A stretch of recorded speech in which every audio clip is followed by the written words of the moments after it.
In many American backyards, summer doesn't just feel like sunshine and long days. It also comes with something a little more overwhelming: abundance.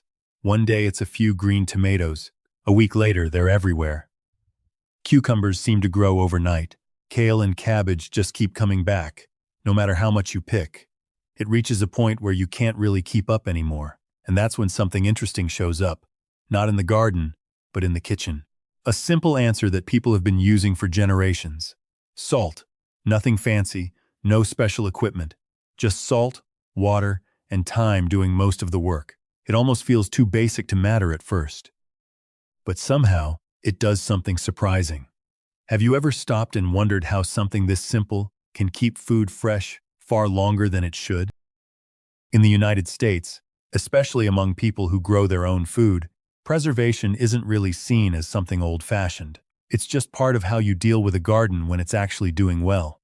Because a productive garden doesn't give you small, steady amounts. It comes in waves. One week everything is fine, and the next week you're suddenly holding more vegetables than you can realistically eat before they go bad. That's usually the moment people start thinking differently. Not about planting more, but about what to do with the excess that's already there. And that's where older methods quietly make a comeback. Salting vegetables isn't about changing what they are. It's more about slowing things down just enough so nothing gets wasted.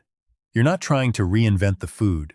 You're just trying to keep it useful a little longer. In many kitchens, this usually shows up in three simple ways. Dry salting, where salt pulls moisture straight out of the vegetables. Brining, where everything is submerged in salty water. And fermentation, where time and natural bacteria do most of the work. Each method feels slightly different in practice, but they all move toward the same result: keeping vegetables edible well beyond harvest season. And the interesting part is, none of it really requires anything complicated. The most basic method of all is also the oldest one people still use. Dry salting. There's nothing complicated about it. No water mixed in, no vinegar, no special tools sitting on the counter. Just vegetables, salt, and a bit of time. In home gardens across the U.S., this method often shows up when people are dealing with leafy greens like kale, collard greens, or even tomatoes that have become too soft to store the usual way.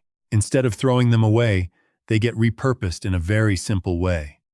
The process itself is almost too straightforward. You clean the vegetables, chop them up, and then mix them directly with salt. That's it. But the key is the amount.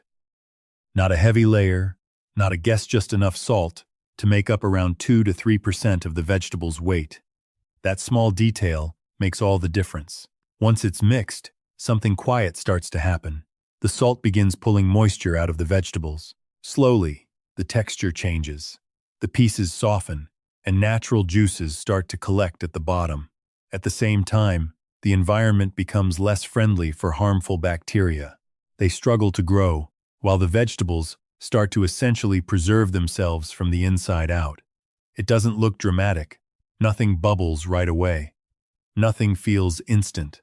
But over time, it becomes clear that something is working in the background.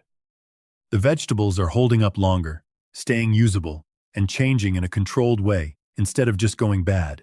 It's a slow process, but that's exactly why it works. If you've ever taken a bite of a crunchy pickle inside a sandwich or burger, you've already experienced the next method: brining, or what most people simply call pickling. In American kitchens, this is probably the most familiar way of using salt to preserve vegetables. It doesn't feel like a technique anymore. It feels like something that's always been there. Cucumbers are the classic choice, of course, but they're not the only ones. Carrots, onions, peppers, even green beans all show up in jars like this, especially in home kitchens and summer harvest season. The idea is straightforward. Vegetables go into a jar, and then they're covered with a saltwater solution. That solution is usually just water and salt. Sometimes vinegar is added, especially when people want a sharper, faster, sour taste. And depending on personal preference, you'll often see extras like garlic, dill, peppercorns, or even a small amount of sugar to round out the flavor. Then the jar is sealed, and nothing much seems to happen at first. But inside, things are slowly changing. Within a few days, the vegetables start to shift. They get firmer instead of softer. The flavor begins to turn slightly tangy. Not fully sour yet, but definitely not fresh anymore either. It's a stray-en-coup between stage that feels almost like the food is becoming something new. And that's really what pickling does. It's not just about making vegetables last longer. It actually transforms them. The salt controls the environment inside the jar, slowing down unwanted bacteria while allowing the process to develop safely. Time then takes over and does the rest of the work. What you end up with is something instantly recognizable. That bright, crunchy, slightly sharp flavor that shows up in sandwiches, burgers, and side dishes all across the country.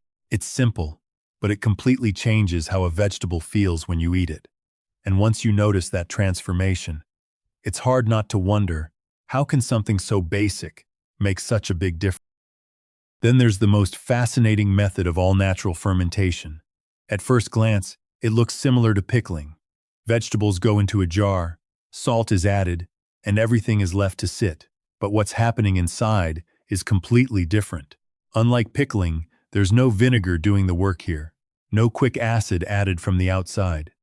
This process relies on something far more subtle: life itself. Cabbage is the most well-known example, especially in the form of sauerkraut. But cucumbers, carrots, and even radishes can go through the same process in home kitchens across the U.S. and Europe. Once the vegetables are salted and packed into a container, they are left in a controlled environment, usually at room temperature, away from direct sunlight. And then, for a while, it feels like nothing is happening. No visible change, no obvious movement, just vegetables sitting quietly in a jar. But underneath that still surface, something invisible begins. Naturally occurring bacteria that already exist on the vegetables start to wake up. They begin feeding on the natural sugars inside the food. And in return, they produce something very different: lactic acid. That acid slowly changes everything. Over time, the environment inside the jar becomes more acidic, which gives the vegetables that familiar, tangy, slightly sour taste. But it's not an instant flavor shift. It develops layer by layer, day after day. This is the same process behind sauerkraut, kimchi-style vegetables, and many traditional ferments that have been made for generations in both American and European households. What makes it interesting is the role of salt. It doesn't stop bacteria completely. Instead, it acts more like a filter. Harmful bacteria are slowed down or suppressed, while beneficial ones are allowed to take control. It's not about forcing a reaction. It's about guiding one that's already naturally there. Depending on temperature and preference, fermentation can take anywhere from a few days to a few weeks. And during that time, everything slowly shifts. At first, nothing seems noticeable, but then the smell starts to change. The texture becomes different, softer, sometimes crisper in unexpected ways. And the flavor deepens in a way that fresh vegetables never could. And eventually, you reach a point where you can't really recognize the original vegetable in the same way anymore. It feels less like cooking and more like observing a natural process that has been happening quietly in the background the entire time. To really understand why these methods matter, it helps to look at what people are actually growing in their backyards. In many American home gardens, especially during spring and summer, you'll see the same familiar crops showing up everywhere. Cucumbers climbing fences, tomatoes ripening in clusters, cabbage and kale filling out the rows. Then there are carrots, peppers, and green beans coming in steady waves as the season moves along. What's interesting is that they don't all ripen at the same time. They tend to come in bursts. One week there's just a little. The next week, it feels like everything is ready at once, and that's where the problem usually starts. You're not dealing with a lack of food. You're dealing with too much of it, all at the same time. That's why preservation becomes so important in home gardening. It's not about saving food for a rainy day in the traditional sense. It's about handling abundance when it shows up unexpectedly. And in that moment, something as simple as salt quietly becomes one of the most useful tools you have. Even though these methods are simple, they're also easy to get wrong in small ways, and those small mistakes can completely change the result. One of the most common issues is not using enough salt. It might not seem like a big deal at first, but salt is what keeps the whole process stable. When there isn't enough of it, unwanted bacteria can take over quickly, and the vegetables start to spoil instead of preserving. Another mistake happens inside the jar itself.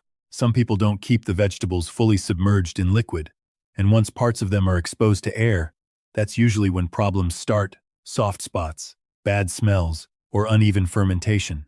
Then there's the container itself. Not every jar or material reacts well with salt.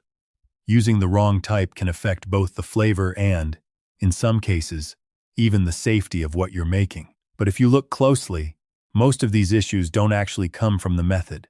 They come from rushing it. These techniques depend on time more than anything else. And when people try to speed things up, that's usually when things go wrong. In the end, it really comes down to just a few simple things: the right amount of salt, clean containers, and the patience to let the process do its work.